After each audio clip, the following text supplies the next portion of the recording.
Boa parte do que a gente aprendeu ao longo da história do cinema sobre amor romântico é, na verdade, sobre obsessão patológica. Essa é a premissa de Obsessão, que é o novo filme de terror que está chegando aos cinemas brasileiros e que é um filme que consegue extrair leite de pedra. Porque dá para perceber muito obviamente que não é uma produção multimilionária, não é uma produção que teve acesso aos recursos ilimitados que outros filmes têm, mas consegue criar um clima constante de desconforto e de tensão e pavor crescentes através de técnicas muito simples e que, além disso, eu não vou dizer que contém uma das melhores interpretações do gênero nos últimos anos, mas definitivamente é uma das mais marcantes. O que uma menina chamada Indy Navarrete faz nesse filme é algo que vai te surpreender, eu tenho certeza. O filme conta a história de um cara tímido, que é vivido pelo Michael Johnston, que gostaria de sair com a Nick, que é a colega de trabalho dele, vivida pela Linda Navarrete. Ele não sabe o que fazer para chamá-la para um date, mas ele acaba encontrando numa loja de misticismo uma espécie de graveto da sorte, que dá para ele apenas um pedido, e ele pede que ela ame ele mais do que qualquer outra coisa no mundo, e mal sabe ele que é aí que o pesadelo vai começar. Bom, tematicamente, esse é um filme que tem muitas ideias. Principalmente, eu acredito que tem duas analogias principais que o filme está fazendo. A primeira delas é a analogia do amor heterossexual masculino. Amor aqui, entre aspas, de um tipo muito específico de homem que desenvolve uma paixão, uma obsessão muito intensa por alguém, e quando ele consegue estar com essa pessoa, não só ele começa a perder o interesse muito rapidamente,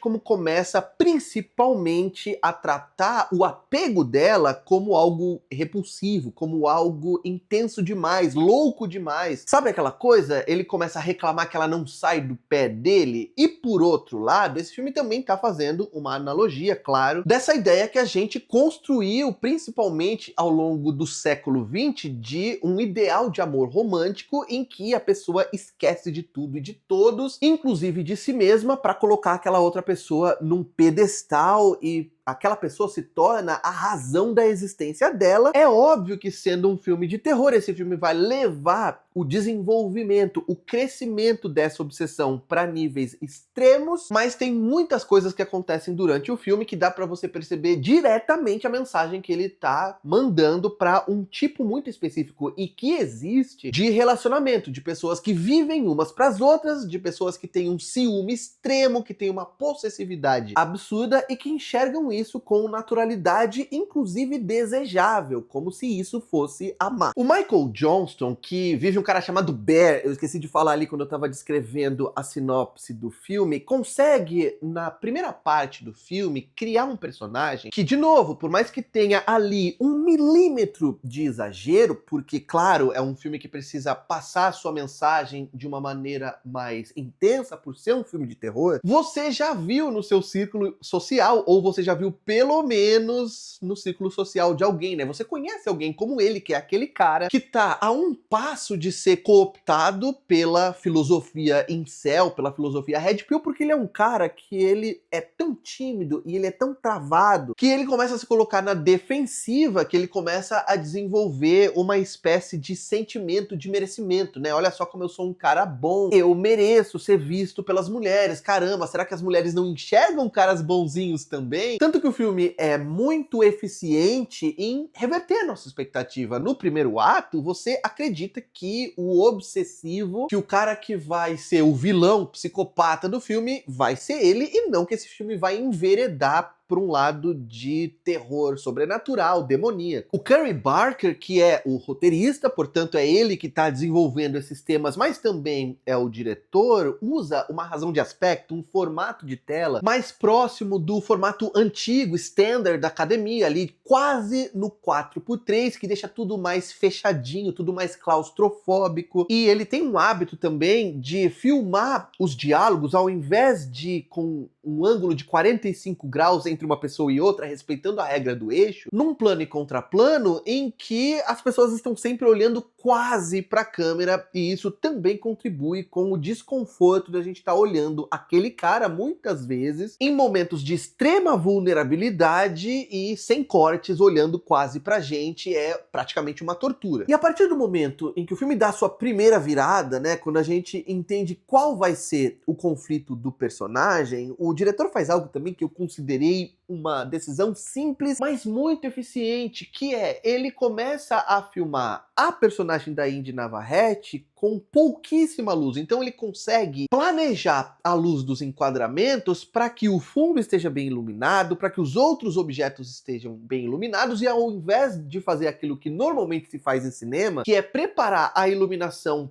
para o ator e para a atriz que está em cena, ele prepara a escuridão para ela, e o filme tem várias cenas em que ela é vista completamente escura, dá para ver apenas a silhueta dela, mesmo que o entorno esteja iluminado, dá pra gente ver ali pouca iluminação salientando os traços da face e o brilho dos olhos, e isso deixa a gente muito desconfortável, até porque a atriz consegue ter aqui como que eu posso dizer, arsenal de expressões faciais esquisitas, inumanas, que eu não vi muitas vezes na história do cinema. Talvez ela me lembre em alguns momentos o Jack Nicholson em O Iluminado. Eu acho que tá praticamente nesse nível, porque ele tinha essa tendência, né, de criar expressões que não são exatamente normais, que não são exatamente humanas, e ela tá operando na mesma nota com uma interpretação que tem objetivos muito parecidos, né? Ela não tá apenas enlouquecendo, ela tá dando espaço para algo inumano. Quando explode o gore, quando explode a violência gráfica, o filme tem duas cenas. Uma cena um pouquinho mais longa, mas assim, não chega a ter 1 minuto. E outra que é praticamente um plano só, né, de algo extremamente grotesco. Esse filme entrega gore, esse filme tem momentos muito brutais, mas que se justificam por tudo que veio antes. A gente tava esperando, por causa da construção narrativa do roteiro e da linguagem do filme, uma explosão de violência como aquela. Eu não vou dar spoilers, eu não vou explicar com quem é, não vou explicar como exatamente acontece, mas é muito bem feito e é extremamente brutal, principalmente por não ser usado o tempo todo. A gente tá acostumado hoje em dia com filmes que usam o gore de maneira discriminada, né, de maneira praticamente onipresente, e isso dessensibiliza o espectador. A Obsessão sabe usar o gore na hora certa, justamente para gerar impacto. O filme também funciona por encenar como é assustador quando um ser humano age, se comporta de maneiras inumanas. Tem várias decisões que a personagem Nick toma, tem várias coisas que ela faz, tem maneiras que ela reage, até a maneira dela ficar parada olhando pra ele, que vão construindo essa sensação de ele não estar convivendo com um ser humano mais, mas convivendo com uma criatura demoníaca. Isso é muito eficiente no filme, é um dos filmes que fazem isso melhor que eu já assisti na história do cinema de terror, eu diria. Quero saber de vocês se vocês forem assistir a Obsessão, esse filme de terror do qual eu gostei muito, e me digam aqui nos comentários se também gostaram, se concordam ou discordam dos pontos que eu apresentei nessa crítica. Não esquece de dar um like no vídeo, se inscrever no canal, clicar no sininho e sempre para sempre receber notificações de vídeos novos por aqui. E por hoje é isso, um abraço, tchau!